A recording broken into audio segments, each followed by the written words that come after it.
Picture this.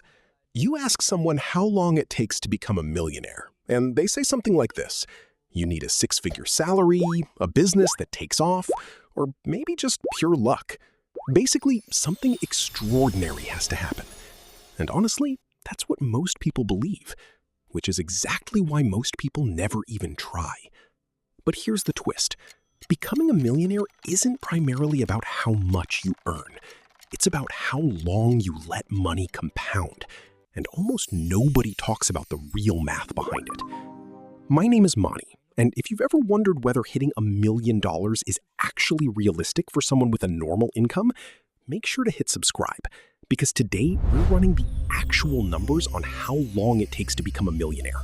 And the answer might surprise you. Let's start with the core scenario. Someone invests $500 a month into an index fund, averaging 8% annual returns. Nothing exotic, no lucky stock picks, just a simple, boring, consistent habit. Here's what most people don't realize. At that pace, it takes about 27 years to cross $1 million. Not 5 years, not some overnight jackpot. 27 years of ordinary, consistent investing. Now let's change one variable, starting age. If someone starts at 25, they hit $1 million around age 52. If someone starts at 35, that same $500 a month doesn't get them there until around age 62. Same monthly amount, same return. The only difference is a 10-year head start. And that gap alone is worth hundreds of thousands of dollars by the time they both reach the finish line. This is where it gets really interesting. Compounding doesn't grow in a straight line. It grows like a snowball rolling downhill, slow and almost invisible at first, then suddenly picking up speed. In the first 10 years of that $500 a month plan, the account might only reach around $90,000. It feels slow. It feels like nothing is happening. But in the final 5 years alone, the account can grow by more than $200,000, purely from compounding on what's already built up. The growth isn't linear. It's backloaded, which is exactly why so many people quit right before the acceleration kicks in. Think of it like filling a swimming pool with a garden hose. For the first hour, the water barely covers the bottom, and it looks like the hose is doing almost nothing. But the water never stopped flowing. It was just filling space you couldn't see the results of yet. Then, suddenly, the water starts visibly rising, and within a short amount of time, the pool is full. Compounding works the exact same way. The early years aren't wasted. They're invisible groundwork. Now, you might be thinking, okay, Monty, but I don't make enough to invest $500 a month. Fair. So let's look at a more modest number, $250 a month, still at 8% annual returns. At that pace, it takes about 34 years to reach $1 million. Slower, yes, but still entirely achievable for someone starting in their 20s, and still years ahead of someone who never starts at all. Let's talk about what actually changes the timeline, because this is where most of the control lives. Number one, starting earlier. Every year you wait costs you disproportionately more time later because you're removing years from the most powerful compounding stage. Number two, increasing contributions over time. Someone who starts at $300 a month and raises it by just $50 every time they get a raise can shave years off their timeline without ever feeling a major lifestyle change. Number three, avoiding withdrawals.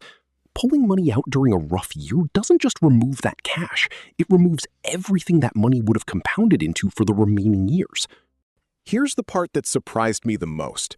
On an average US salary, hitting $1 million isn't some fantasy reserved for high earners.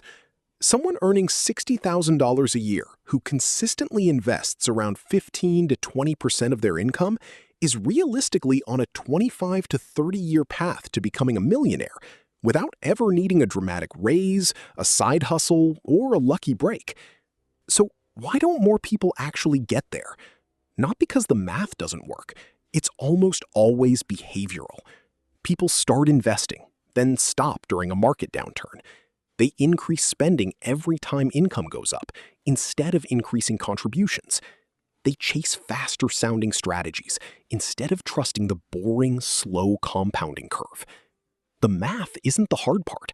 Staying consistent for decades is the hard part. Here's a real pattern worth noticing. Someone invests consistently for 3 years, sees a market drop of 15 or 20%, panics, and pulls everything out to wait until things stabilize.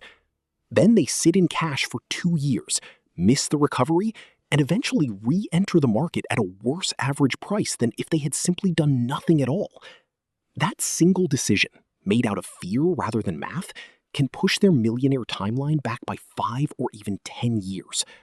The strategy was never broken. The behavior was. So let's bring this back to the real question.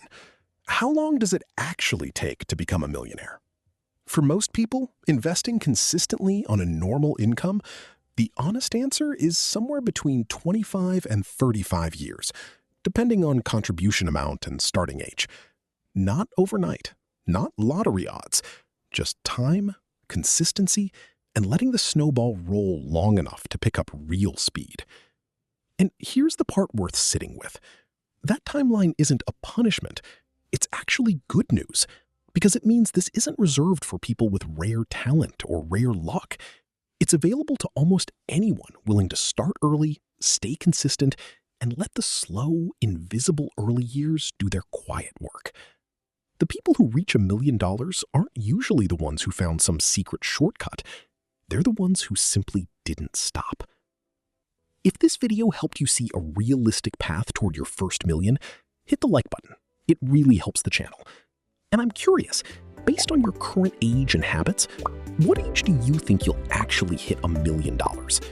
Drop your guess in the comments. Because on this channel, we're not chasing shortcuts. We're just letting the math do what it's always done.